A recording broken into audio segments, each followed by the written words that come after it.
Me han dicho que me lo acerque mucho, pero lo voy a alejar.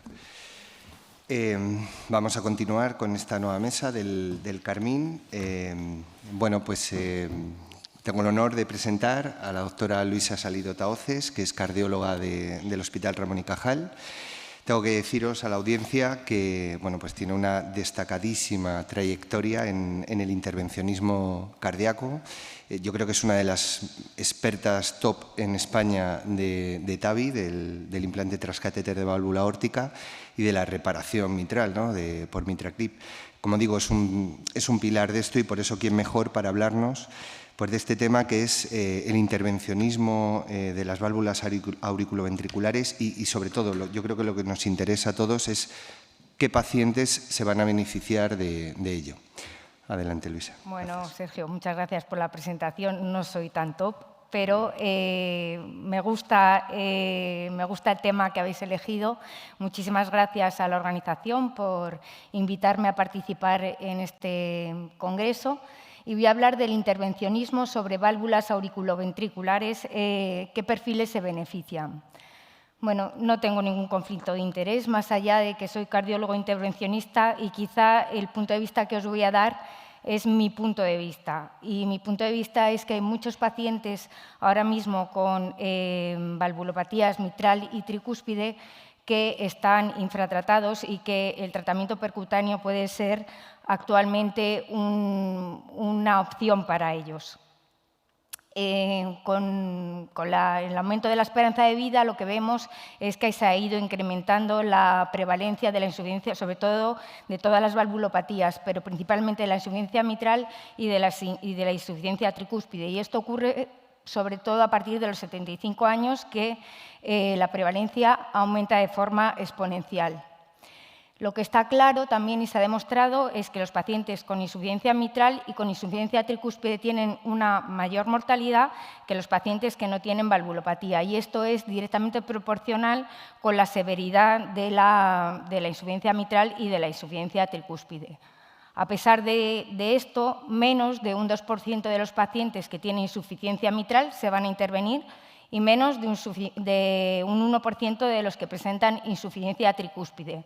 Esto es debido a que la mayoría de los pacientes llegan a nuestras consultas ya en un estadio muy avanzado de la enfermedad o porque como son mayores de 75 años, tienen muchas comorbilidades y tienen la mayoría alto riesgo quirúrgico o incluso tienen una contraindicación para la cirugía. ¿Cuándo debemos tratar la insuficiencia mitral y la insuficiencia tricúspide? Pues así, en general, ¿qué nos dicen las guías? Que cuando aparecen los síntomas. Pero si nosotros nos vamos a tratar cuando aparecen los síntomas, ya se ha producido un remodelado muy importante de la aurícula y del ventrículo. Muchos de estos cambios ya son irreversibles y no vamos a poder cambiar el curso de la enfermedad. Podremos cambiar a lo mejor un poquito que tengan mejor calidad de vida, pero lo normal es que no podamos modificar el curso de la enfermedad. Los pacientes con insuficiencia mitral y con insuficiencia tricúspide están por todos sitios. Están en las consultas de primaria, están en las consultas de nefrología, las de medicina interna, las de cardiología. ¿Y cómo podemos un poco optimizar el manejo de estos pacientes? Pues yo creo que cuando el paciente ya tiene una insuficiencia mitral o una insuficiencia tricúspide que es significativa, debe pasar por una consulta monográfica en la que se haga una buena historia clínica, una buena valoración con eco de qué severidad tiene la insuficiencia mitral, qué severidad es la insuficiencia tricúspide, cómo están los ventrículos y si tiene o no tiene hipertensión pulmonar. Todo esto se consigue con una serie de pruebas, con el eco, la resonancia, el eco transesofágico, el TAC, y todo esto tiene que pasar por un heart team, optimizar el tratamiento médico y así ofrecer a nuestros pacientes, si tienen una opción quirúrgica, o la mayoría de ellos lo que van a ser candidatos es a una opción percutánea. Si empezamos por la insuficiencia mitral, ¿cuáles son las opciones percutáneas? Pues la que tiene mayor respaldo científico es la reparación borde a borde. Esto es la reparación borde a borde, como sabéis, es una similitud al tratamiento quirúrgico de Alfieri, en el que se daba un punto entre el velo anterior y el velo posterior. Hoy en día se consigue con dispositivos como el MitraClip y el Pascal y conseguimos de esta manera reducir la insuficiencia mitral. ¿Y en qué pacientes debemos plantearnos el tratamiento con clip? Pues existen criterios, por una parte, clínicos y criterios anatómicos que ahora vamos a ver. En cuanto a los criterios clínicos, los candidatos para el clip mitral pues serían, por una parte, los pacientes, sobre todo con insuficiencia mitral funcional, ya sea isquémica o no isquémica, en los que haya una dilatación del anillo y por eso se produzca la insuficiencia mitral. En estos pacientes la cirugía no ha demostrado un beneficio para estos pacientes y solían tratarse solamente con tratamiento médico óptimo. Con el estudio del COAP se demostró que estos pacientes van mejor si además, si se puede, se traten también con clip porque mejoran su calidad de vida y también mejoran la mortalidad. Por otra parte, están los pacientes con insuficiencia mitral primaria, en el que el problema está en válvulas degeneradas, prolapsos. En estos pacientes la cirugía sí ha demostrado que puede cambiar el curso de la enfermedad y si el paciente tiene bajo riesgo quirúrgico deberíamos optar por tratamiento con cirugía, pero si el paciente tiene alto riesgo quirúrgico o tiene una contraindicación para cirugía, lo que ha demostrado el clip es que tiene resultados similares que la cirugía. Por esto, esta sería la ventana de actuación en pacientes con insuficiencia mitral primaria. En cuanto a los criterios anatómicos, no me voy a detener mucho en esto porque creo que tampoco es muy interesante para vosotros, pero sí que existen algunos criterios que contraindican que podemos tratar con clip. Por ejemplo, las válvulas reumáticas, las válvulas que tienen CLEF, que tengan mucho calcio en los velos o que exista un gap muy grande y que no exista longitud suficiente de los velos. Esos son algunos de los criterios que contraindican el poder tratar con clip. Sí es verdad que con los nuevos dispositivos solamente un 20% de los pacientes no cumplirían las condiciones anatómicas para poder tratar a nuestros pacientes con clip. Os voy a poner un par de ejemplos. Este es un paciente de 82 años de 82 años con cardiopatía isquémica, con dilatación del ventrículo y disfunción severa, con que la insuficiencia mitral era en A2, P2, muy central, y al cual le pusimos un dispositivo de Pascal. El resultado final, pues no os lo puedo enseñar porque se me ha saltado la diapositiva. A ver. Bueno, me tenéis que creer, prácticamente quedó sin insuficiencia mitral y el paciente mejoró mucho de sus síntomas. En el segundo caso es una insuficiencia mitral degenerativa, una señora de 79 años con un ventrículo dilatado, disfunción leve y la insuficiencia mitral en este caso era muy excéntrica por un pseudoprolapso del velo anterior. Como veis, la insuficiencia mitral era severa y con dos dispositivos que pusimos, en este caso conseguimos reducir la insuficiencia mitral a leve y este paciente también redujo mucho sus síntomas. Otro campo es el de las válvulas percutáneas, llevan en desarrollo más de 10 años. La válvula mitral es mucho más compleja que la válvula aórtica, con lo cual hasta ahora no teníamos ninguna válvula mitral en la que fuera todo tan fácil como ha sido con la válvula aórtica. Actualmente existe una de ellas que está más avanzada, es la Intrepid, que ya podemos disponer de ella. Lo difícil es encontrar candidatos que cumplan las condiciones anatómicas para colocar la válvula, ya que el 85-90% de los pacientes que mandamos para seleccionar son rechazados por causas de la anatomía del propio paciente. En cuanto a la tricúspide, pues hay que decir, como he dicho antes, que la insuficiencia tricúspide moderada severa es una enfermedad muy prevalente, que aparece en más del 4% de los pacientes mayores de 75 años y que no es una enfermedad benigna como antes un poco se consideraba, que en los últimos 5 años ha pasado de ser la válvula olvidada a ser la válvula de moda, y que esto ha hecho que tengamos ahora actualmente mucho conocimiento sobre esta válvula. Han cambiado la clasificación en cuanto a la etiología, ha cambiado la clasificación en cuanto al número de velos, ha cambiado, tenemos mucho más conocimiento de esta válvula y nos ha permitido también avanzar en el campo del tratamiento percutáneo. ¿Qué síntomas presentan los pacientes con insuficiencia tricúspide severa? Pues síntomas, como sabéis, de insuficiencia cardíaca derecha, ascitis, fracaso renal, fracaso hepático, pero es que también presentan los que vienen con sus edemas y tal, y dices, no van a tener disnea. Tienen disnea porque la compresión del ventrículo derecho sobre el izquierdo hace que tampoco esté funcionando bien el ventrículo izquierdo, y estos pacientes con enfermedad muy avanzada también presentan disnea. Esta es una clasificación muy sencilla que se hizo en mi hospital con 135 pacientes que tenían insuficiencia tricúspide, y de una forma muy fácil, que son las 4 A's, podíamos determinar en qué grupo estaba cada paciente. A mayor A, dicho en inglés, pues peor pronóstico tenían nuestros pacientes, que son astenia, edemas, ascitis o anorexia. Como veis, la mortalidad, cuantas más As tenías, pues el pronóstico del paciente empeoraba.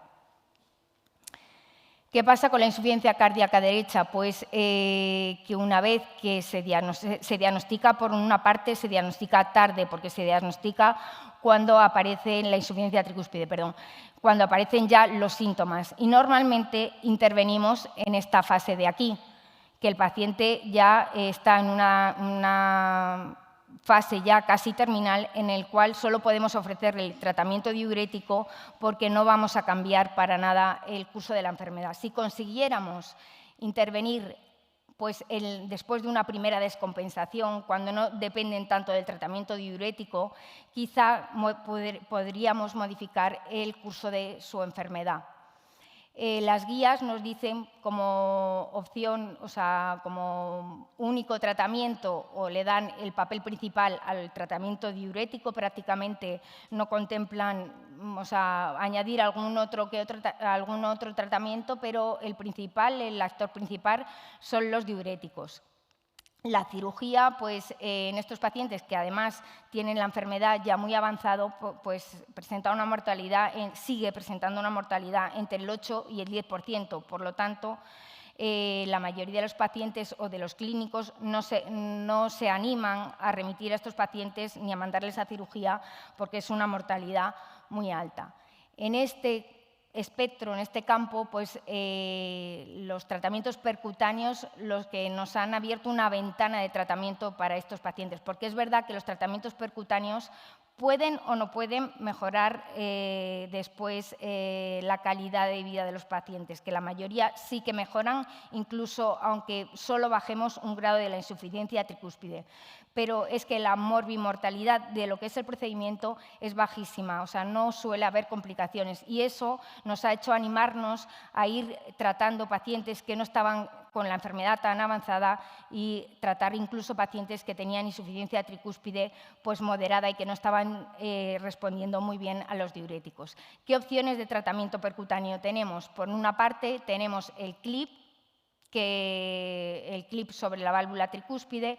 Por otra parte tenemos el Cardioband, que es colocar un anillo, atornillar un anillo en el anillo tricúspide simulando la técnica quirúrgica, y una vez que hemos puesto todos los tornillos, cinchar un poco para que se reduzca el anillo.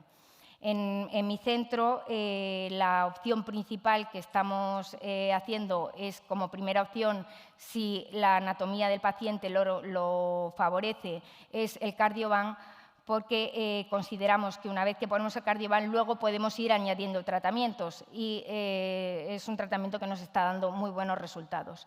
En pacientes que ya tienen la enfermedad un poquito más avanzada y que lo que quieres es paliar los síntomas, pues existe el implante de prótesis heterotópicas. Tú implantas una prótesis en la cava superior y en la cava inferior y lo que estás es paliando los síntomas, sobre todo los del reflujo de la cava inferior. Desaparecen los edemas y desaparecen los síntomas de fracaso hepático y renal. Y por último, tenemos un tratamiento con un implante ortotópico en el mismo anillo tricúspide. Hay varias válvulas que están ya disponibles. Nosotros estamos utilizando la CardioValve. Igualmente, pues los pacientes, la mayoría de los pacientes no son buenos candidatos, pero si tienes la suerte que el paciente cumple con las condiciones anatómicas, pues es la mejor opción porque le quitas definitivamente la insuficiencia tricúspide. Como digo, existen todas estas opciones y os he traído algunos casos así de una forma muy breve. Este era una paciente que tenía una insuficiencia tricúspide a expensas de una dilatación del anillo, de la aurícula, y pues la coronaria derecha, o sea, toda la anatomía cumplía criterios para poderle colocar un Cardiovan y pues conseguimos pasar de una insuficiencia tricúspide, como veis aquí, masiva, a una insuficiencia tricúspide prácticamente leve o trivial. Por supuesto, esta paciente mejoró muchísimo y se quedó mejoró mucho su calidad de vida. Este otro paciente es un paciente que tenía de 90 años. Como os digo, lo bueno de estos procedimientos es que no tenemos complicaciones o prácticamente hay muy pocas complicaciones lo que es durante el procedimiento. En este paciente la insuficiencia tricúspide era producida por el cable de marcapasos que hacía que el velo septal estuviera muy restrictivo y no se pudiera cerrar bien la válvula. Aquí lo que colocamos fueron 2 pascales y el resultado, pues aquí veis cómo se está cerrando el clip en el momento que estábamos cerrando y la insuficiencia tricúspide pasa también de masiva a pues, leve. El siguiente caso es también una insuficiencia tricúspide a causa de la dilatación de la aurícula, como ves son unas aurículas inmensas. Aquí pusimos una CardioValve, que es una válvula que tiene como una estructura externa y luego sueltas la válvula que va montada sobre un stent, que es lo que se suelta al final.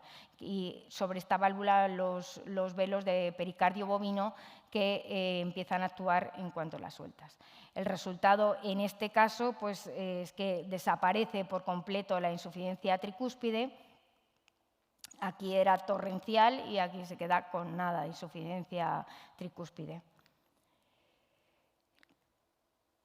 Y por último, la última modalidad es la del implante de válvula heterotópica, o sea, es el implante de TricValve, que es el dispositivo que nosotros estamos utilizando. Se implanta una válvula a la vena cava superior y otra a la vena cava inferior.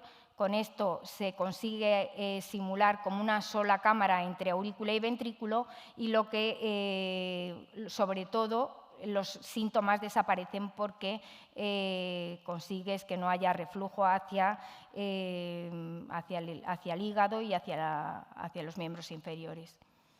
Como conclusión, pues el desarrollo de técnicas transcatéter ha supuesto un cambio de paradigma en el tratamiento de pacientes con enfermedad valvular mitral y tricúspide, especialmente en la etiología funcional. Las técnicas transcatéter tienen una baja morbimortalidad y la tendencia es a tratar a estos pacientes en estadios menos avanzados, cuando el remodelado es todavía reversible, sobre todo el remodelado ventricular. Las técnicas de imagen son imprescindibles en el diagnóstico, en la planificación, en el procedimiento y en el seguimiento de nuestros pacientes, y la selección adecuada de los pacientes es clave, siguiendo criterios clínicos y anatómicos e individualizando la terapia más adecuada en cada paciente. Por último, decir que a veces la decisión más difícil de tomar es la de actuar, porque muchas veces lo que hacemos es, bueno, tiene insuficiencia ventricular, bueno, moderada severa, pero no estamos, ni siquiera nos estamos planteando que este paciente pudiera tener alguna opción de tratamiento más allá que el tratamiento médico óptimo. No sé si tenéis alguna pregunta. Muchas gracias, Luisa. Las preguntas las hacemos al final. Gracias. Seguimos con el segundo ponente de esta mesa y tengo el placer de presentaros al profesor Alberto Ortiz, que sin duda no, con certeza absoluta es el nefrólogo más brillante que tenemos ahora en España. Es el jefe de servicio de nefrología de la Fundación Jiménez Díaz, catedrático de medicina, es miembro de la Academia Real de Medicina de España. Yo tuve la suerte de ser su residente pequeño y ahora tenemos la fortuna en la Somane de contar con él en la Junta Directiva. Nos va a hablar, como él siempre hace, siempre sabe hacer lo difícil fácil, y nos va a hablar de un tema del que nunca te he escuchado, Alberto, de electrolitos para dummies. Todo tuyo. Menudo problema. Yo tuve la suerte de contar con Roberto de R menor y aprendí mucho de él. Y el problema no es hablar de electrolitos para dummies, es hacerlo en 15 minutos, que va a ser problemático. Tengo algunos conflictos de interés que confesar y luego el problema de los electrolitos viene de lo que Mariano Rodríguez de Córdoba dice siempre, que los riñones valen para mantener un trocito de mar dentro de nosotros, ya que nuestros ancestros nacieron en el mar. De hecho, los riñones de los peces son relativamente sencillos, pero claro, vivir fuera del mar es complejo, lo cual nos obliga a filtrar cada día 180 litros de plasma, transformarlos en 2 litros de orina, y para eso tenemos una estructura de la nefrona y de la vasculatura renal relativamente compleja, y también a nivel tridimensional el riñón necesita un gradiente de concentración córtico-medular, y si eso falla tenemos un problema. También es necesario saber que podéis orinar hasta 20 litros al día, y os lo recuerdo porque todos los años se muere gente porque no sabe este dato. No se puede mear más de 20 litros al día porque el riñón no tiene capacidad de dilución de orina por encima de eso. Entonces, la composición del agua de mar, el agua de mar tiene mucho sodio y tiene poco potasio, y esa es la composición de nuestro medio interno. Hablando ya de hiponatremia, este señor James Carville se hizo famoso hace unos años porque fue el que llevó a la Casa Blanca a Bill Clinton, el presidente que estaba en ese momento en Estados Unidos. Acaba de ganar una guerra y eso le garantizaba la reelección, pero este hombre se dio cuenta de que it's the economy stupid. Pues cuando hablamos de hiponatremia, it's the water stupid. O sea, hay que seguir el agua, ver de dónde aparece el agua y por qué no se elimina el agua. En este sentido, pues la nefrona tiene esta estructura tridimensional con asa de Henle que baja, que sube, etcétera, solo y exclusivamente para poder concentrar la orina lo que se requiere según lo que has bebido y tus necesidades de agua. En cualquier caso, el que hace el trabajo gordo es el túbulo proximal, reabsorbe 2/3 partes de todo lo que se filtra, y es el túbulo distal es el que hace el trabajo fino. O sea, en el caso concreto del agua, si nos falta agua, tenemos sed y además se secreta hormona antidiurética que disminuye la diuresis, disminuye la pérdida de agua, lo cual nos permite conservar el agua, mantener la anatremia dentro de lo que es normal a través del efecto del ADH sobre la permeabilidad del tubo colector. Entonces, cuando necesitamos agua, tenemos sed y los riñones ahorran agua, hacemos poco pipí. Cuando nos sobra agua, no tenemos sed y no bebemos, y ahí hay un problema porque hay gente que bebe sin tener sed, es como que está de moda lo de beber mucha agua sin tener sed, y pues eliminamos el agua que nos corresponde si los riñones están funcionando bien. El problema empieza cuando hay triggers de la secreción de ADH que no son estrictamente la osmolalidad plasmática, como por ejemplo el dolor, la náusea, la cirugía y el daño cerebral. Eso produce una secreción inadecuada de ADH, inadecuada porque no se corresponde a una necesidad de mantener la anatremia, de mantener la osmolalidad plasmática, y eso hace que hagas poco pipí, que elimines poco agua, cuando a lo mejor la necesitas eliminar porque te están poniendo un suero intravenoso que te está metiendo líquido que tú no beberías porque no tendrías sed. Entonces, hay un hecho que es que no hace hiponatremia quien quiere, sino quien puede. O sea, para hacer hiponatremia se tienen que alinear una serie de astros y hay, por ejemplo, hay varios fármacos que favorecen la hiponatremia. Bien porque interfieren con la capacidad del riñón para eliminar agua libre, como las tiacidas, es de las causas más frecuentes de hiponatremia. Y hay gente especialmente sensible que a las 48 o 72 horas que empieza con la tiacida han hecho la hiponatremia, bien porque hay fármacos que promueven la secreción de ADH o también interfieren con la capacidad renal de diluir la orina. Entonces, cuanto más fármacos que te interfieren bien con la ingesta de agua o con la eliminación de agua, tienes más riesgo de hiponatremia. En ese sentido, con motivo del 50 aniversario del fallecimiento de Bruce Lee, ya sabéis que se murió, no se sabe muy bien cómo, hay muchas teorías, desde una maldición familiar, porque también se murió su hijo, etcétera, a que la mafia china le mató. Pues hemos hecho una serie de cálculos después de leer libros, Vanessa Pérez Gómez lideró esto, y hemos llegado a la conclusión que se murió de hiponatremia. Tuvo un episodio de edema cerebral que sobrevivió y a los 3 meses un nuevo episodio de edema cerebral que le mató. Y bueno, aquí tenéis el QR por si queréis llegar a la publicación. Pensamos que lo que pasó fue que se alinearon los astros, desde una ingesta de agua alta por cuestiones de salud a una ingesta de solutos baja. Él llevaba una dieta fundamentalmente líquida durante los últimos meses de su vida, tomaba diuréticos y antiinflamatorios para el dolor y para estar bien delgadito. Tomaba opiáceos, antiepilépticos desde el primer episodio de edema cerebral y pensamos que todo eso fue un cóctel eventualmente letal. En ese sentido, comentaba antes que es importante saber cuánto podemos beber. O sea, si tenemos la capacidad para eliminar agua limitada, podemos beber relativamente poco, que pensamos que es lo que le pasó a Bruce Lee, pero incluso la gente totalmente sana tiene un límite que es en torno a 20 litros al día, que es en torno a 800 mililitros por hora. Y si lo transforman en mililitros por hora, ya empezamos a tener ahí tiranteces. O sea, esto es siempre y cuando no tengas sed. Si tienes sed es que necesitas agua. Pero si bebes sin sed, hay un límite. Y hay mucha gente que no lo sabe y todos los años pues, hay muertos por esto.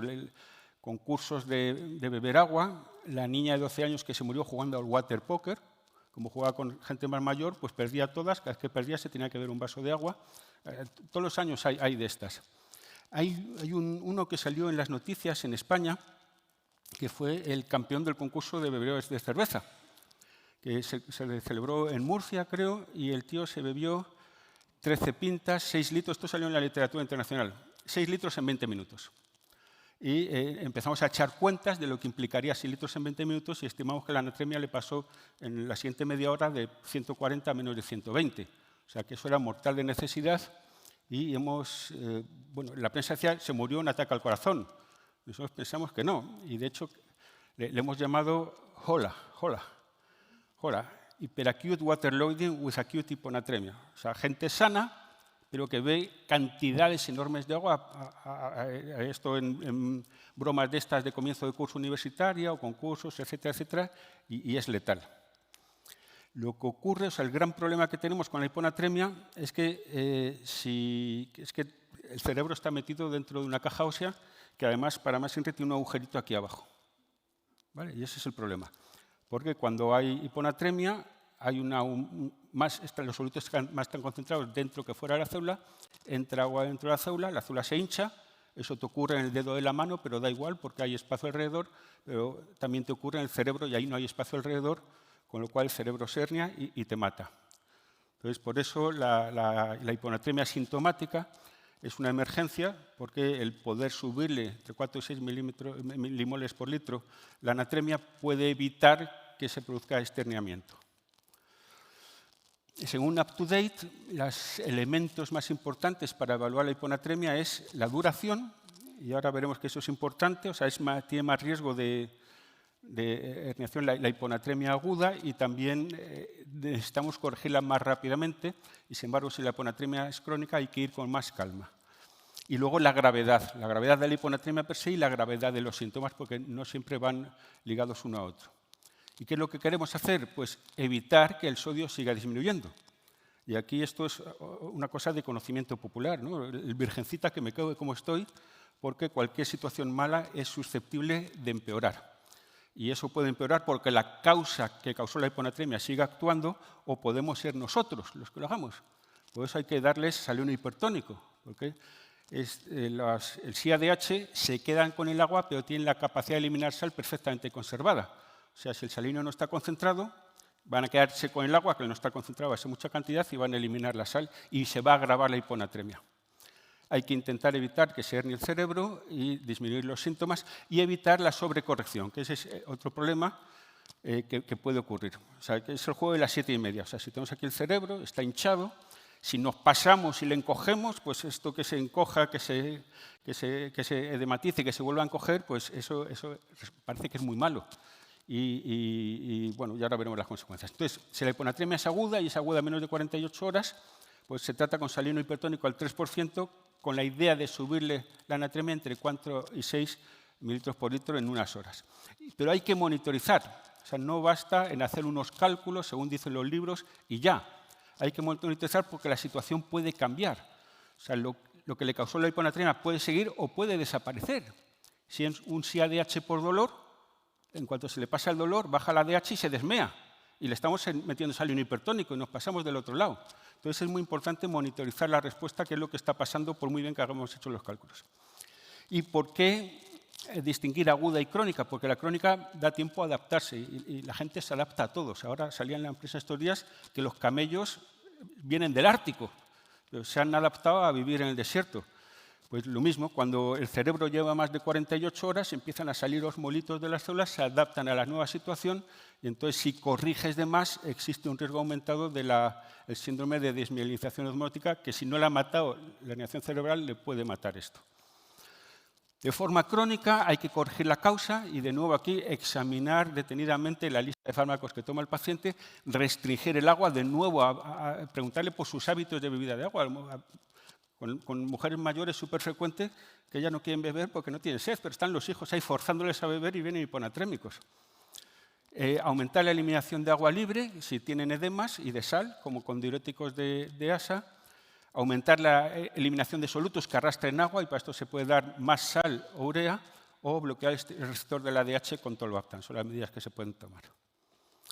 Y luego hay un aspecto que me gustaría comentar es los detalles de la restricción de agua. O sea, los nefrólogos trabajamos mucho con números, pero luego hay que ver al paciente. O sea, el filtrado glomerular estimado es verdad o no en función de la masa muscular del paciente y para eso lo tenemos que ver. Me han llamado varias veces por hiponatremias y donde se había restringido el agua a menos de 1 litro al día. Dice, sigue con hiponatremia. Y voy allí, media mañana, y está la paciente con una botella de agua de medio litro acabada y la otra a medio. Le digo, ¿y esto? Dice, doctor, no puedo terminar de bebérmela. La orden menos de 1 litro al día se había traducido en 2 botellitas de agua y las hijas ahí, es que no se la bebe, doctor, así como se va a corregir la hiponatremia. En ese sentido, las necesidades de agua que tenemos son muy variables, hasta 10 litros al día, probablemente la gente que hace deporte y suda, pero en gente mayor es más bien poquito la necesidad de agua. Pero ese agua que necesitamos, una quinta parte la generamos nosotros, una mitad más o menos viene de la comida y solo la otra mitad viene del agua.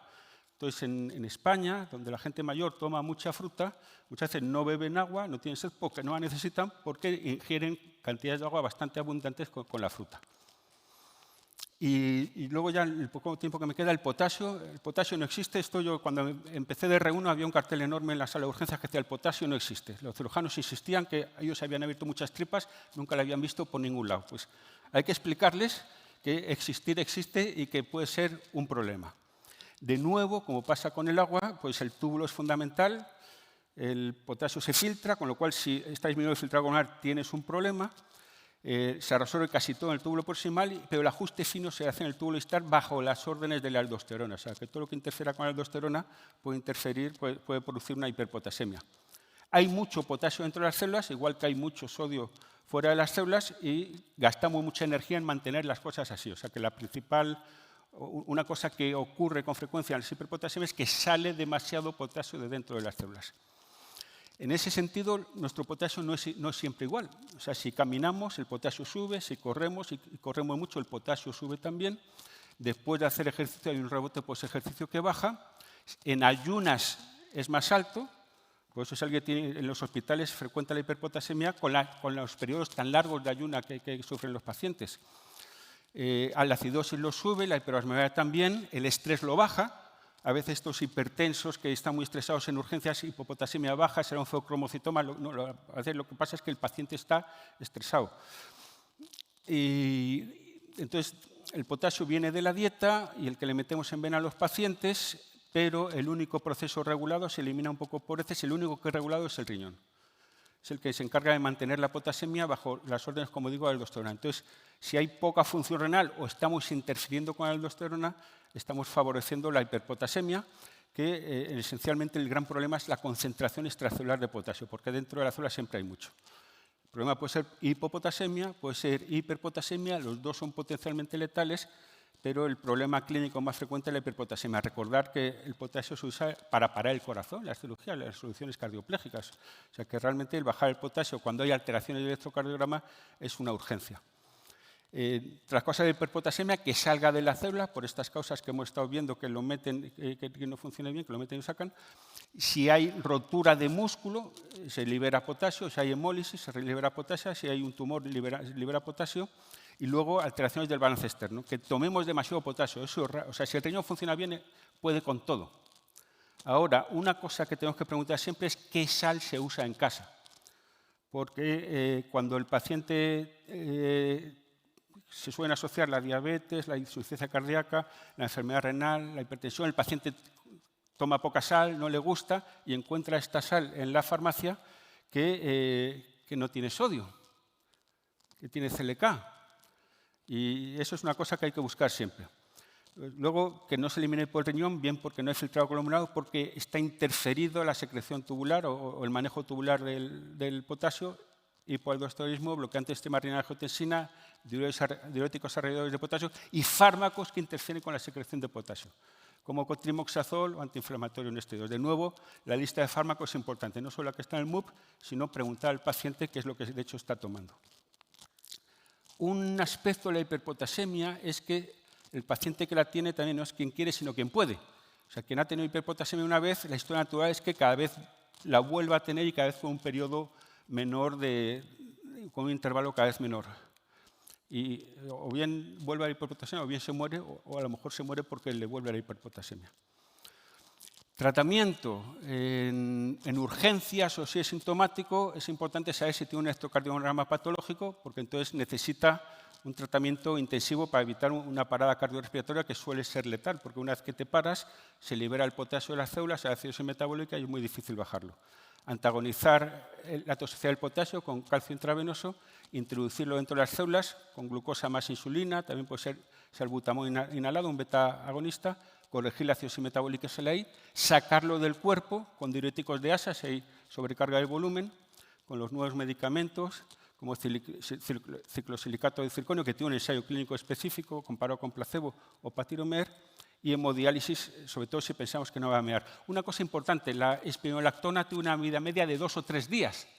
O sea, si la hiperpotasemia es por espironolactona, si metemos el potasio en la célula, en cuanto se pase el efecto de la insulina, va a salir y va a volver a estar hiperpotasémico el paciente.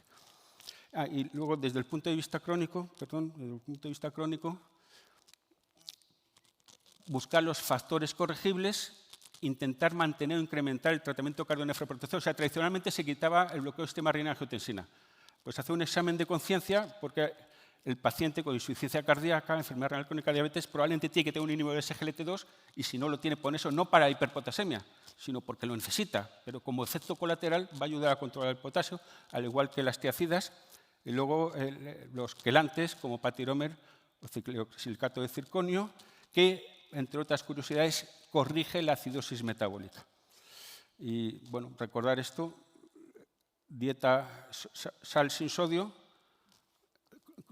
CLK, no todo el mundo lo reconoce. Tenemos un curso online que han hecho casi 30.000 personas que, entre otras cosas, discute todos estos problemas. Es un MOOC que es gratis de la Universidad Autónoma de Madrid. Y muchas gracias por la atención.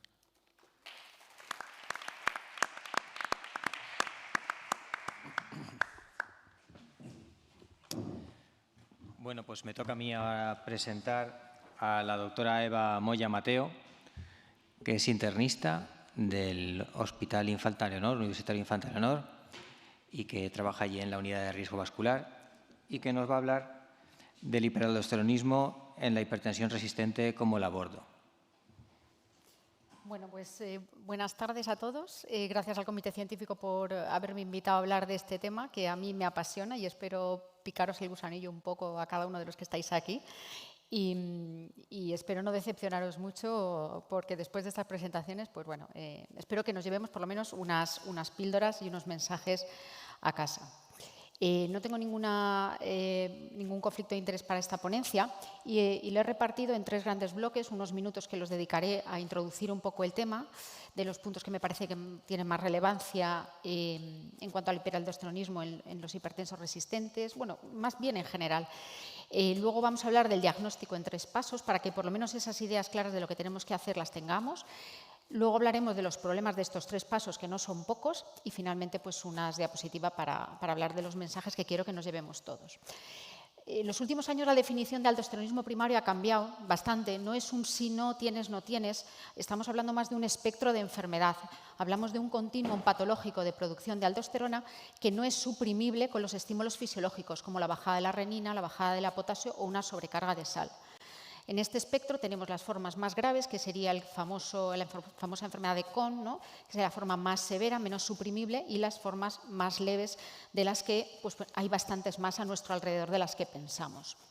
Con respecto a la prevalencia, antiguamente yo creo que esto estaba bastante más, pues, que era una enfermedad un poco así, un poco anecdótica o esporádica, y sin embargo ya hay estudios que nos dicen que la prevalencia es mucho más alta de lo que pensamos.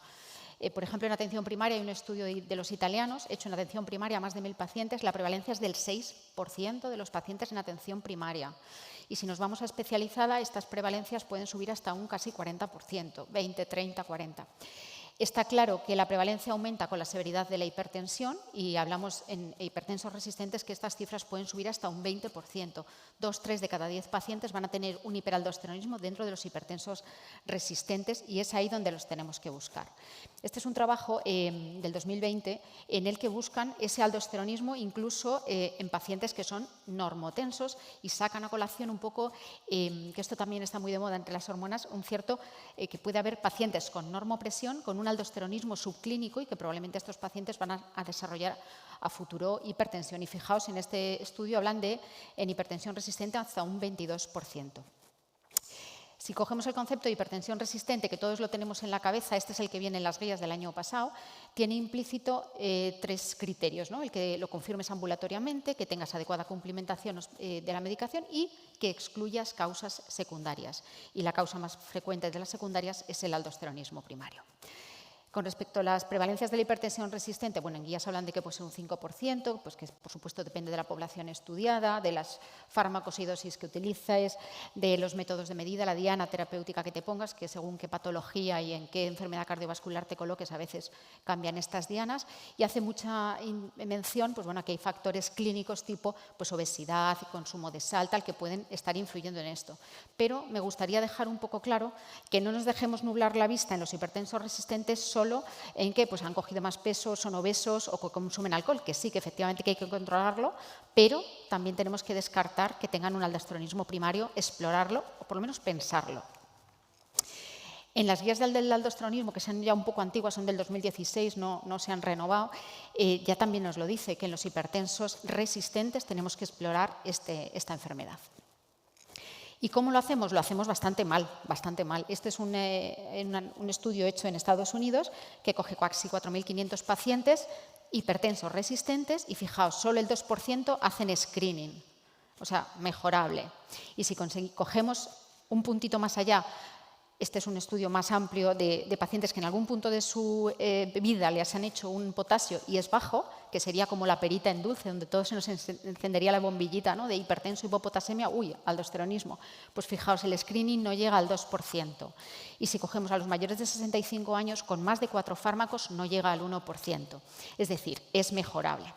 ¿Por qué no lo diagnosticamos? Bueno, pues por muchas cosas, pero porque, pues como decía, la prevalencia no la tenemos muy clara, la infraestimamos, tenemos falta de conocimiento de la enfermedad, somos muy resistentes a los cambios de tratamiento, es difícil interpretar los resultados, como veremos. Luego tenemos un tratamiento de amplio espectro, tú le pones IECA, ARA, calcio antagonista, pum, pum, y bajan casi todos la tensión, con lo cual, pues bueno, nos funcionan. Pero ojo, no olvidemos que es una entidad que tiene elevada morbimortalidad.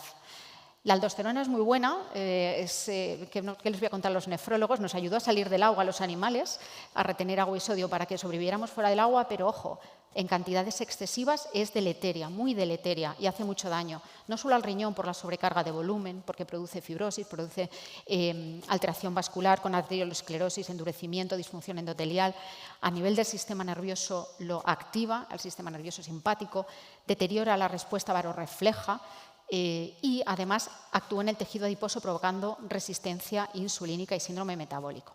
Es decir, que tiene muchas complicaciones. Y esta diapositiva pensaba en los cardiólogos de la sala cuando la he preparado, porque bueno, es un análisis retrospectivo de lo que hay publicado en cuanto a mortalidad cardiovascular del hiperaldosteronismo. Y fijaos, en estos pacientes la fibrilación auricular multiplica el riesgo de 3 por 3,5, de ictus por 2,6, por insuficiencia cardíaca le multiplica el riesgo por 2, de enfermedad coronaria por 1 por 7 y síndrome metabólico y diabetes también aumenta el riesgo. ¿Vale? Y esta pues porque también había nefrólogos en la sala, ya sabéis que provoca proteinuria, microalbuminuria, en fin, enfermedad renal a largo plazo. Vamos a ir al diagnóstico en 3 pasos. Voy a intentar ser, a ver si avanza. Vale, el diagnóstico es simple, me gustaría que os lo lleváramos en la cabeza. Tenemos que hacer un test de screening, cuando nos salga el test de screening positivo hacemos test de confirmación y ahí ya si tenemos un aldosteronismo lo vamos a tipar, vamos a ver si es de unilateral o bilateral. Este es el algoritmo que viene en las guías y solamente nos dicen que nos podríamos saltar a ver si sigue, si adelanto. Nos podríamos saltar este algoritmo en el caso de que tengamos un paciente que tenga un aldosteronismo muy florido, que tenga unas aldosteronas por encima de 20 e hipopotasemia. En esos casos podríamos pasar de ese screening directamente al tipado. Y esto no funciona. No sé si es que le estoy dando mal. No me avanza. Pues igual se le han acabado las pilas. A ver, para atrás tampoco. ¿Alguien que me ayude a pasarle? A ver, para atrás va. Vale, igual soy yo. Bien, nos podríamos saltar ese test de supresión en estos casos, como os digo, o pacientes que ya de entrada sepamos que no van a ser candidatos a hacer más pruebas diagnósticas y les vayamos a tratar con antialdosterónicos. El screening es el ya conocido por todos, el cociente de aldosterona y renina, que lo tendremos que hacer 2 horas después de habernos levantado y llevar 10-15 minutos sentado, ideal sin los fármacos que alteran el eje. Tenemos que corregir siempre el potasio y hay que hacer una dieta normosódica, porque tanto unas dietas con excesiva restricción de sal o con excesiva sobrecarga también pueden modificar el eje. Aquí tenéis la tabla clásica de los fármacos que podemos utilizar y los que no. Esto es así para todos los pasos del screening. Lo ideal es hacerlo con fármacos que no alteren el eje, ¿vale? Y, por supuesto, evitar IECASARAs, los diuréticos y SGLT, inhibidores de la recaptación de la serotonina, también alteran el eje, tenerlo en cuenta, ¿vale? ¿Cuáles podemos utilizar? Pues clásicamente el verapamilo en formulación retardada, hidralazina y doxazosina. Vale.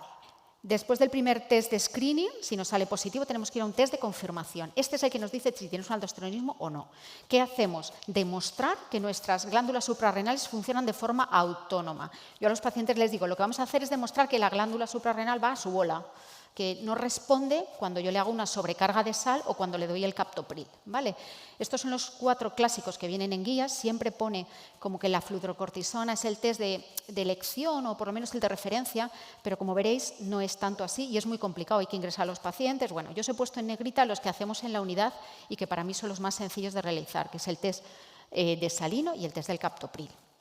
Aquí os he traído pues, para que conozcáis si a alguien le interesa, y no sé si luego las ponencias las van a poner, pero bueno, las referencias y de dónde yo he sacado los puntos de corte, tanto para el test de salino, tumbado, que es como el clásico, y luego ya últimamente ha salido alguna referencia que habla del sentado, porque tiene algo más de sensibilidad. El test del captopril nosotros lo utilizamos cuando tenemos muchos problemas con los pacientes por sobrecargas de volumen, que son pues, unos hipertensos más resistentes, pues esto te lo permite evitar esa sobrecarga de volumen, que son 2 litros de suero en 4 horas, con lo cual, pues bueno, este lo utilizamos en esos casos. Y luego la tercera parte sería el tipado. Vamos a ver qué tipo de, una vez que lo hemos confirmado, vamos a ver qué tipo es, uni o bilateral. Empezamos por una prueba de imagen, habitualmente es un TAC, que puede ser con sin contraste, y luego el muestreo venoso, que sería pues como el gol estándar, ¿no? Para poder diagnosticarlo nos va a decir si es uni o bilateral. ¿Qué pacientes van a ser candidatos a este muestreo? Pues por supuesto los que estén bien diagnosticados, los que estén dispuestos a operarse y que no tengan una contraindicación para la cirugía, parece normal, ¿no?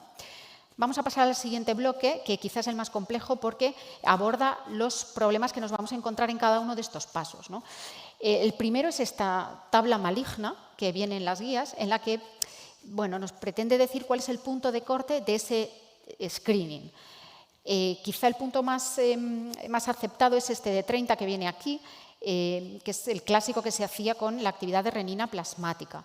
La actividad de renina plasmática, no sé vosotros, pero yo en mi hospital era un lío pedirla y han ido cambiando las técnicas hasta ahora mismo hacer la renina directa, que es mucho más fácil para el laboratorio el realizarla. No tiene que hacer tanto manejo y es mucho, pues no hay que congelarla rápido, llevarla, no sé qué. Entonces, casi todos los laboratorios hasta donde ellos están ahora optando más por reninas y aldosteronas directas.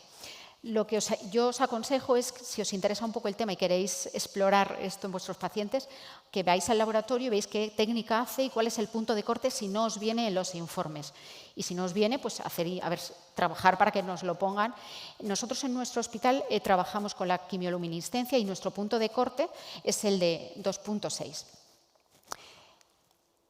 Bueno, pues esto va a su ritmo. No me avanza, chicos. A ver. Una cosa que no he comentado de esta diapositiva es que lo que os tiene que hacer sonar la alarma es una renina inhibida. En general, cuando hay una renina inhibida con casi cualquiera de los fármacos que utilizamos habitualmente, nos va a dar la pista de que puede tener ese paciente un aldosteronismo, ¿no? Algunos laboratorios ponen un punto de corte de una aldosterona que es arbitrario, más de 10 para hacer el cálculo del screening. Pero bueno, esto ya os digo que es como arbitrario. A ver. Pues esto sigue sin funcionar. No sé si le han acabado las pilas. Ahora. Bueno, esta diapositiva pretende resumir lo que parece a veces misión imposible y es cambiar los fármacos, porque yo creo que es a lo que más miedo le tenemos, esa es mi impresión. Quitar 3 o 4 fármacos a un paciente con una hipertensión resistente siempre nos da mucho miedo, ¿no? Entonces, yo os diría que no lo tengáis tanto miedo y que, el verapamilo es un fármaco seguro siempre que no haya un paciente con una bradicardia importante y que en ese caso tenéis como alternativas hidralacina y doxazosina. Y esto sigue sin funcionar, no sé qué puedo hacer. Ah, ahora. ¿Seré yo? ¿Seré yo? Vale. Para intentar solventar esto, ya hay en los últimos años alguna publicación que habla de que interpretemos el screening de acuerdo a los fármacos que tenemos y lo que es esperable de ellos. En esta, por ejemplo, nos dicen que de entrada en un paciente resistente podemos suspender betabloqueantes y antihipertensivos de acción central y hacer el screening, con IECAs, calcioantagonistas o diuréticos e interpretarlo en función de lo que es esperable con estos fármacos. ¿Me explico? Entonces, si yo tengo un paciente con el clásico combo que lleva valsartán, amlodipino o tiazida, quitar el resto, dejar este y hacer el eje. Si sale positivo, ya sé que en ese paciente no puedo descartar un aldosteronismo y me tengo que ir a un test de confirmación. Si sale negativo, pues de alguna forma vamos a estar obligados a cambiarlo sí o sí si seguimos pensando que ese paciente lo tiene. Y luego el siguiente artículo que os traigo si cambia, es este que es del grupo italiano de Monticone, que da 5 escenarios clínicos, que también es interesante dependiendo de los fármacos que tenga tu paciente, ¿no? Si le tienes con un IECA o un ARA, si te sale positivo o negativo, lo que tienes que hacer. O sea que da 5 escenarios que os podría ayudar también en este sentido. Recordar que antialdosterónicos y diuréticos, antes de estos screening, confirmación, cateterismos, todos lo tendremos que quitar 4 semanas antes y los IECAs ARAs, calcioantagonistas no dihidropiridínicos y betabloqueantes 2 semanas antes. Con eso es suficiente. Con respecto a los test de confirmación que os decía antes, nosotros lo hacemos porque vienen guías y nos ayudan, por supuesto, a confirmar, pero tenemos que saber que tienen baja evidencia en la literatura, ¿no? Esta es una recopilación del año 2022 sobre 55 estudios que revisa todos los test de confirmación y dice que la calidad de la evidencia es bastante baja. Pero a día de hoy es lo que tenemos que hacer para confirmarlo, no se nos olvide. En esta publicación también que habla de estos problemas, nos dice que si no puedes hacer tampoco un test de confirmación, pues vayas directamente al tipado, que hagas un TAC, que eso es una cosa que hacemos, seguro lo hacéis vosotros, es directamente ir al TAC y ver si tienes lesión o no. Bueno, eso tiene también sus problemas, como veremos ahora. Y también nos dicen que si nuestro laboratorio nos hace aldosterona en orina, que no es, por lo menos en mi caso no lo tengo, si está por encima de 10 microgramos 24 horas y un sodio por encima de 200, puede sugerir que estás delante de un aldosteronismo. ¿Qué problemas tiene el tipado a través de la imagen? Pues mira, lo primero que he puesto ahí arriba es un radiólogo, porque lo primero que tienes que tu radiólogo tiene que mirar con cariño las suprarrenales, porque muchas veces ellos pasan por alto pequeñas lesiones o pequeñas hiperplasias que ni te informan. Hay que recordar que puedes hacer un TAC basal, pero es mucho mejor con contraste para detectar lesiones.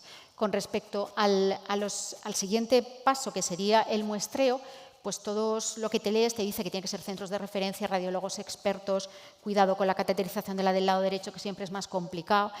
Hay distintos protocolos hace estímulo de CTH con muestras simultáneas, muestras no. La idea es que si lo tenéis en vuestro hospital, pues es muy fácil, y si no lo tenéis, pues tendréis que buscar el hospital de referencia que haga este tipo de intervencionismos para poder diagnosticarlos. Y ya la última parte de estos problemas que encontramos es que quiero matizar, es que hay muchas diferencias entre lo que nos dice la imagen y lo que nos dice el muestreo. Este ya es un artículo un poco más antiguo, pero que habla de una discordancia entre la lesión y la funcionalidad por el muestreo de hasta en el 40% de los casos.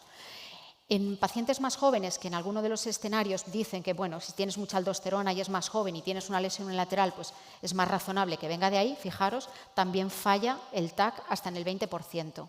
Y este es lo último que he encontrado a propósito de esto, que metaanaliza 25 estudios clínicos con casi 5.000 pacientes, que evalúa TAC con o sin contraste y resonancia frente a muestreo suprarrenal. Y fijaros que TAC y resonancia tienen una sensibilidad frente al muestreo bastante baja, de un 68 y un 57%. Un poquito más de sensibilidad del TAC con contraste, pero no nos podemos fiar solo de esto, porque hay muchas lesiones que se le escapan, todo lo menor de 1 centímetro se le escapa, y por supuesto todo lo microscópico. Entonces, no quiero dejar un mensaje súper pesimista, quiero que nos vayamos optimistas y animaros a que exploréis el eje en estos pacientes y que, aunque es un mundo muy complicado, si empezáis, seguro que podréis diagnosticar alguno. Así que os dejo los mensajes que para mí creo que son más importantes de esta charla, y es que el hipertenso resistente es un grupo de riesgo y lo tenemos que tener en la cabeza siempre, tenemos que hacerlo. Recordar que la aldosterona no solo provoca hiperaldosteronismo, sino que perpetúa la resistencia a la hipertensión y va a hacer mucho más daño de órgano que un hipertenso esencial, con lo cual es muy importante que los tipemos, que lleguemos al diagnóstico y los podamos curar, sobre todo clásicamente los que son unilaterales, ¿no? Hace falta mayor concienciación y yo creo que foros como este nos ayudan a ello, y que no se nos olvide esto de la mayor morbimortalidad. Yo creo que es muy, muy importante desde todos los campos, tanto el nefrológico como el cardiológico, como el que queráis. El diagnóstico en 3 pasos muy importante: screening, confirmación y tipado. Tenemos que tener claro cuáles son las limitaciones de los 3 pasos. Hablemos con el laboratorio, con nuestros radiólogos, con quien necesitemos para que nos ayuden en esto. Vamos a intentar no ser muy reticentes a los cambios de tratamiento, porque si no es posible cambiar, vamos a interpretar con lo que tengamos. Y, por supuesto, para mí es fundamental un equipo interdisciplinar en el que todos podamos trabajar, radiólogos, endocrinos, cardiólogos, los que queramos, y llegar a mejor puerto con estos pacientes. Y eso es todo. Gracias.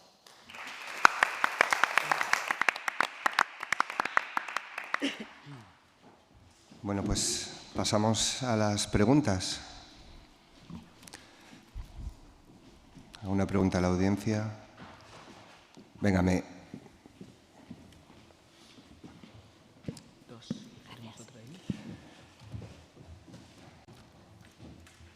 Buenas tardes. Una pregunta para la doctora Moya. Me ha gustado mucho la charla, pero ha sido compleja de...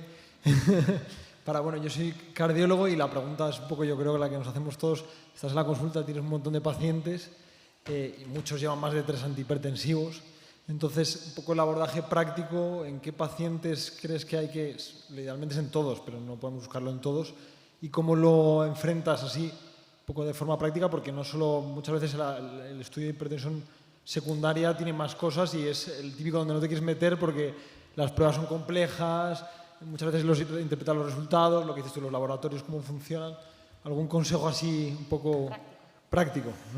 Bueno, claro, yo es que soy un poco flipada de esto, entonces lo exploro en casi todos, ¿no? Y también es verdad que yo trabajo en una unidad donde vienen los pacientes hipertensos, ¿no? Te mandan para que los controles. Entonces, es verdad que depende mucho del paciente. Si es un hipertenso que se ha diagnosticado muy joven, que en algún momento ha hecho... Yo siempre reviso los históricos de potasios. Una de las claves también para diagnosticarlos es los pacientes que hacen hipopotasemia con diuréticos. Eso viene en guías. El paciente que siempre le etiquetamos a la tiazida, le echamos la culpa, ¿no? Bueno, esto es la tiazida, le quito la tiazida y lo cambio por otro. Ese paciente explora el aldosteronismo, eso lo dicen guías, ¿vale? Para los cardiólogos, las FAs sin cardiopatía estructural también habría que explorarlos, sobre todo si tengan tendencia a ser hipertensos o no. ¿No? Pues por supuesto el que tienes dudas de si de verdad está bien controlado o no. Hombre, si es un abuelo de 80 años no me meto, ni de 70, ¿sabes? Pero de 60 para abajo te diría más esos tips, ¿no? El potasio, el que no tengas del todo claro, la apnea de sueño también está asociada, si tienes una FA que no tenga cardiopatía estructural. Quizá en esos, por darte, ¿no? Pero también os diría, hay que perder el miedo a la aldosterona y la renina, porque es verdad que es muy compleja, pero hay que ir pidiendo alguna para hacerte con los DAT, ¿sabes? El paciente que responde, por ejemplo, mucho al aldactone o algo así sería... Ese es otro, sí, que perfecto. Es una cosa más práctica que hacemos a veces, pero... Sí, muchos no les controla, sin duda, pero otros... sí, yo eso también lo hago, cuando tengo imposibilidad de cambiar fármacos, pues por supuesto, si le pongo el aldactone y me baja más de lo esperado, que sería, ¿no? De hecho, hay algún estudio, el Perway 2, que hablaba de que iban mejor los pacientes que tenían renina baja, la bajada de presión sistólica era mucho más alta que con doxa o con bisoprolol, bajaba hasta 8 milímetros de presión, que no es esperable para a lo mejor para un fármaco, para otro fármaco, ¿no? Yo te animaría también a explorar la renina, ¿sabes? Y si las tienes bajas, algunos de ellos, pues ahí. Muchas gracias.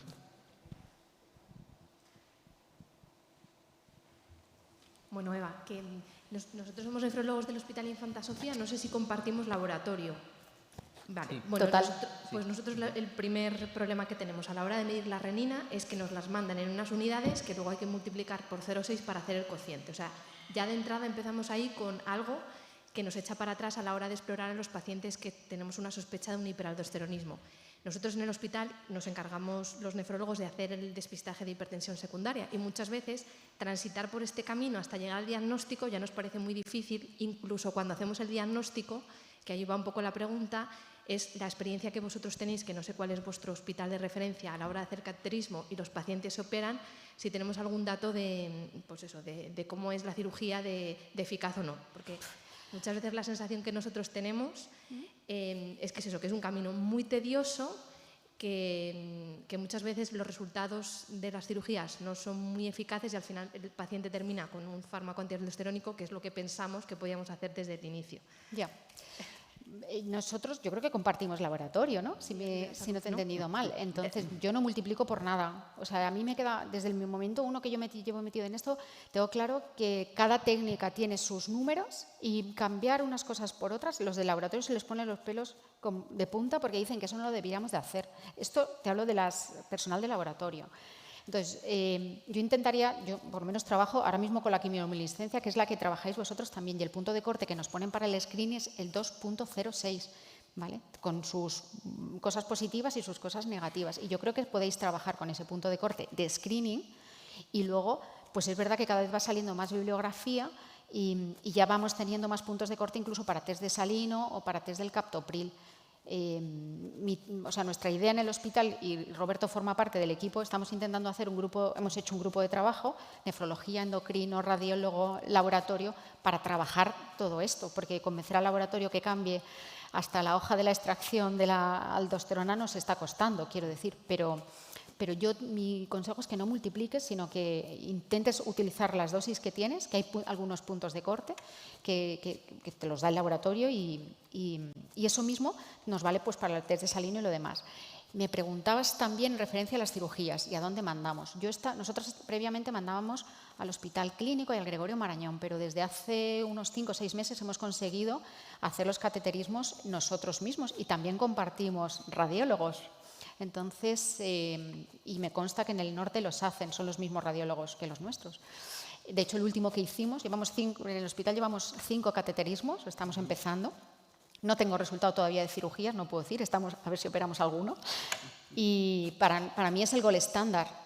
Cuando a lo mejor en años venideros te puedo decir lo que pasa, pero por ejemplo los endocrinos del norte sí que tienen buena experiencia con ellos, o sea que podéis también hablar con ellos a ver qué os cuentan.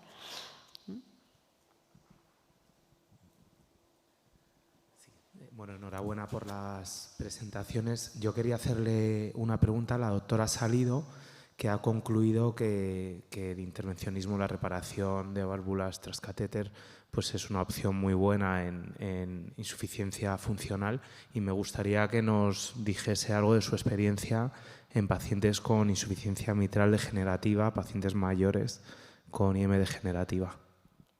Bueno, como he dicho, la insuficiencia mitral degenerativa pues estaría indicado solo en pacientes, como dices tú, de edad avanzada o que tengan un riesgo quirúrgico alto o medio alto, porque en estos pacientes pues, el tratamiento con CLIP está siendo muy aceptable, con unos resultados muy buenos. Lo que ha cambiado claramente el devenir de estos pacientes es los nuevos dispositivos. Los nuevos dispositivos nos permiten tratar, como he dicho antes, prácticamente entre el 80 y el 90% de las anatomías que nos encontramos, incluidas anatomías que antes eran muy complejas, como prolapsos muy grandes o velos que eran un poco más cortos. Ahora disponemos de diferentes modelos de CLIP que se adaptan a cada una de estas anatomías, y los resultados que estamos teniendo pues son mucho mejores que hace a lo mejor 10 años, ¿no? Entonces, en estos pacientes que el riesgo quirúrgico es alto, la opción del CLIP está siendo una opción actual y que consigue resultados tan buenos como podías conseguir con la cirugía, sobre todo que en estos pacientes no se iban a tratar. O sea, estos pacientes de más de 75 años no los metías, o de 80 años no los metías en cirugía. O sea, que yo creo que es una opción muy válida actualmente para este subgrupo de pacientes.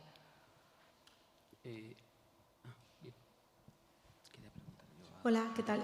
Yo tengo una duda con respecto al tema de los test de screening del hiperaldo, porque nosotros hace poco hemos estado echando un vistazo a lo que teníamos, y es verdad que ahora estamos trabajando mucho con los endocrinos. Entonces, 2 preguntas. Una, nosotros hemos puesto los test de screening, la aldosterona, en 8 nanogramos en vez de en 10.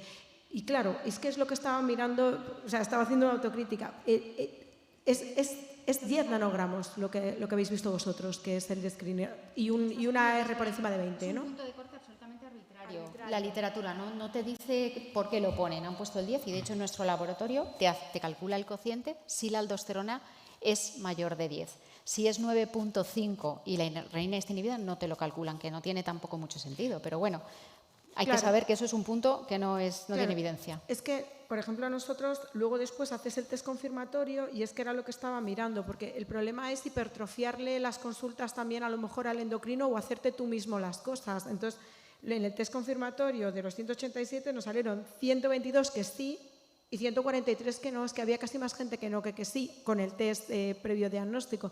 Entonces, esa es una duda que me cabe. ¿Como cuánto de real es que nosotros utilicemos? O sea, ahora se lleva mucho lo de, venga, pues no se lo quites todo, no le hagas los cambios de medicación, no te tienes que esperar todas las semanas, y puedes subiendo el punto de corte, dejar al paciente con la medicación que tiene.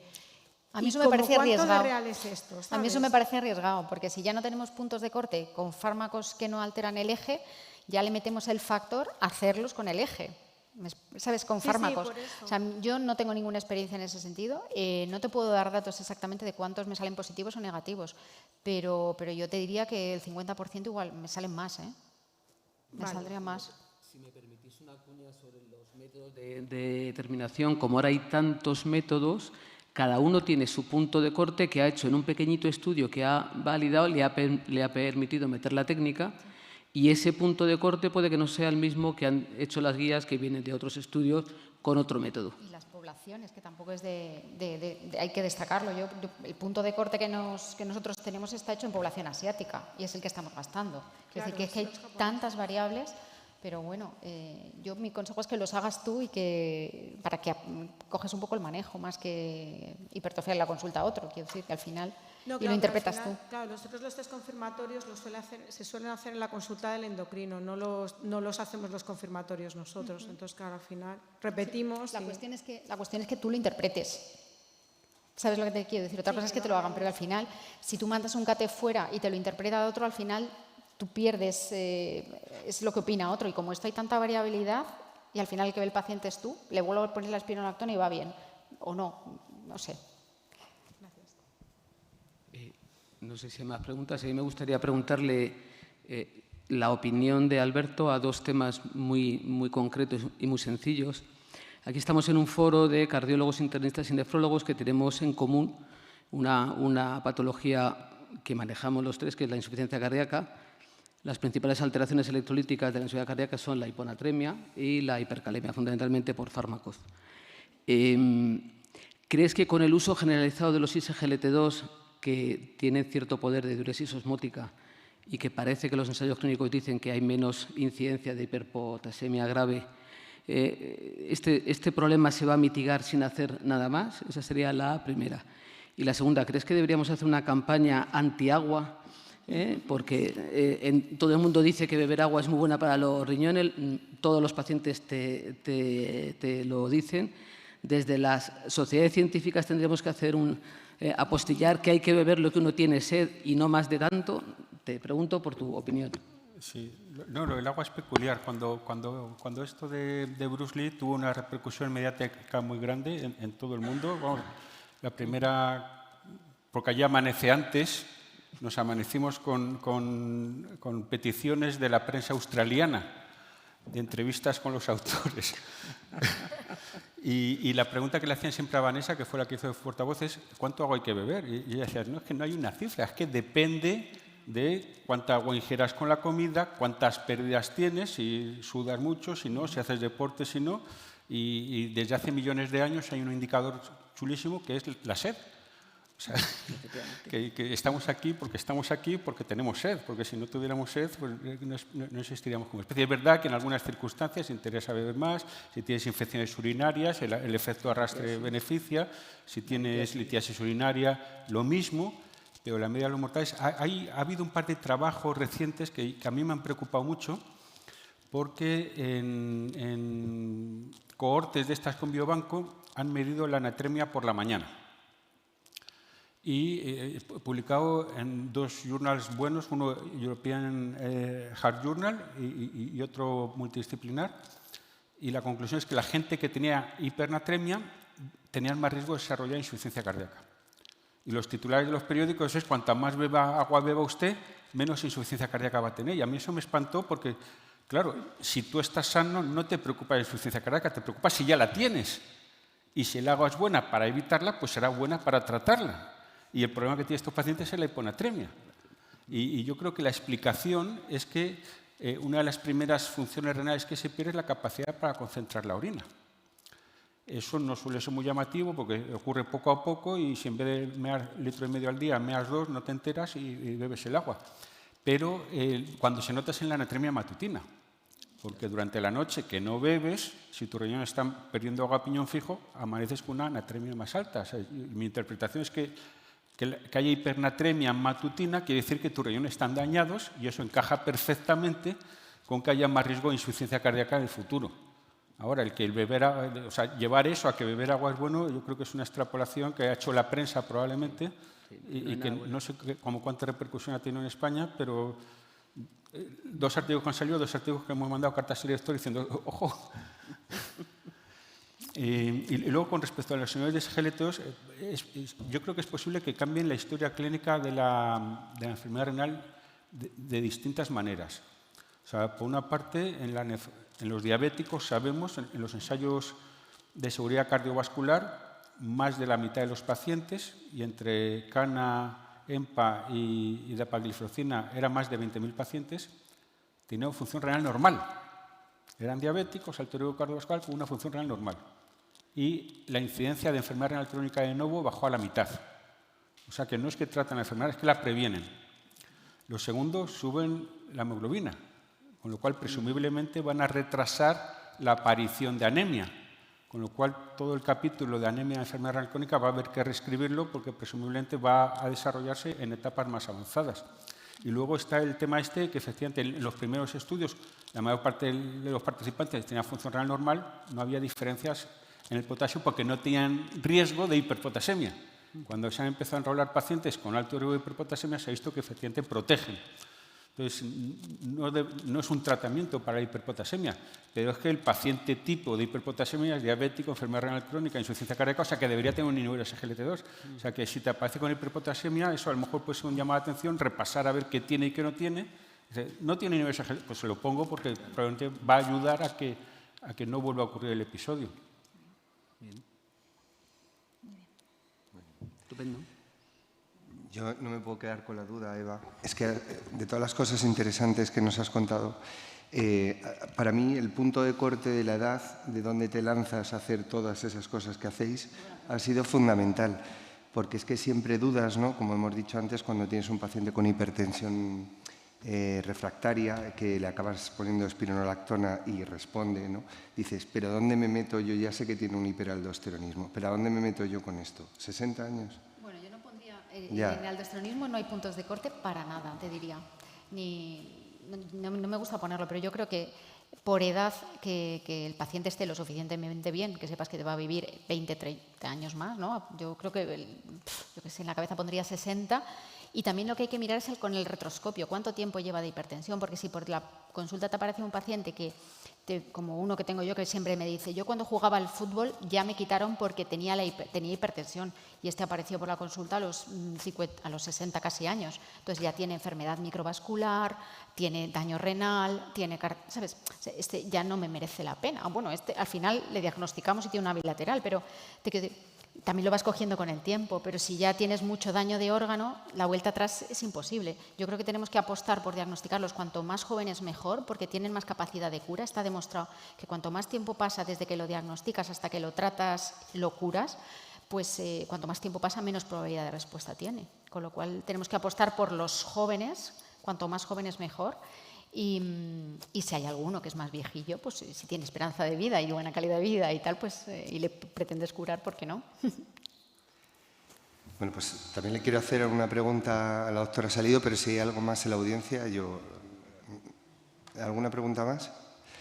Bueno, pues Luisa, lo ha dejado claro también David, la reparación de la mitral transcatéter es un hecho, ¿no? Hoy en día es el presente, los estudios lo avalan, las guías lo indican, ¿no? En manos expertas como las tuyas, pero la pregunta es, ¿crees que los cardiólogos clínicos lo estamos teniendo en cuenta eso? Es decir, ¿estamos utilizando esa medida para el tratamiento de la insuficiencia mitral funcional en ICE como otras, como puede ser un resincronizador, una terapia rama izquierda? En otras palabras, ¿estamos utilizando poco el MitraClip? Yo creo que todo esto depende del hospital, depende de lo que tus clínicos estén viendo tus resultados, porque empezar siempre es muy difícil.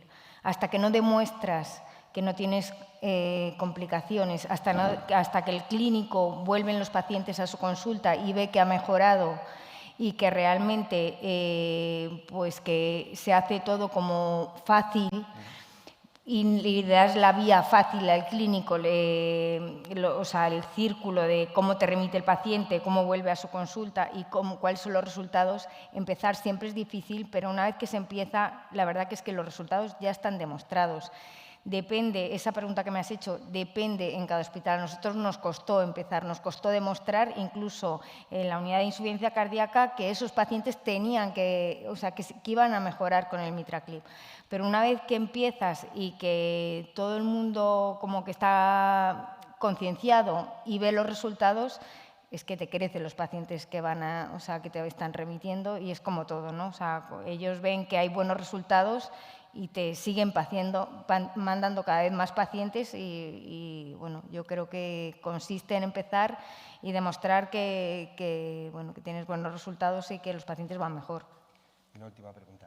En la insuficiencia tricuspidia, la reparación de la tricúspide, todos tenemos pacientes pues, que han sido operados hace años de la mitral, ¿no? Que están en fibrilación auricular, dilatan la aurícula, dilatan el anillo, y nos encontramos con ese paciente en insuficiencia cardíaca derecha, que verdad que aguantan bastante bien los diuréticos siempre que el riñón funcione, ¿verdad? O sea, le vas poniendo un poquito más de Seguril, un poquito más de espironolactona, y no le hemos metido en una cirugía en esa insuficiencia tricuspidia, pues porque no le vamos a meter una cirugía para una válvula única. Ahora es la solución esta, ¿no?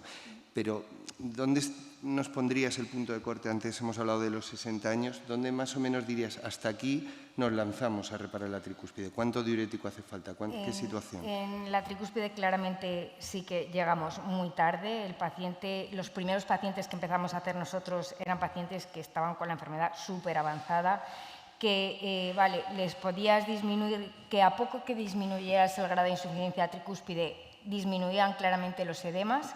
O sea, que tenías buenos resultados, pero a largo plazo no estás prácticamente haciendo nada. Entonces, empezamos con pacientes que ya tenían insuficiencia tricúspide torrencial o masiva torrencial y que tenían la enfermedad muy avanzada.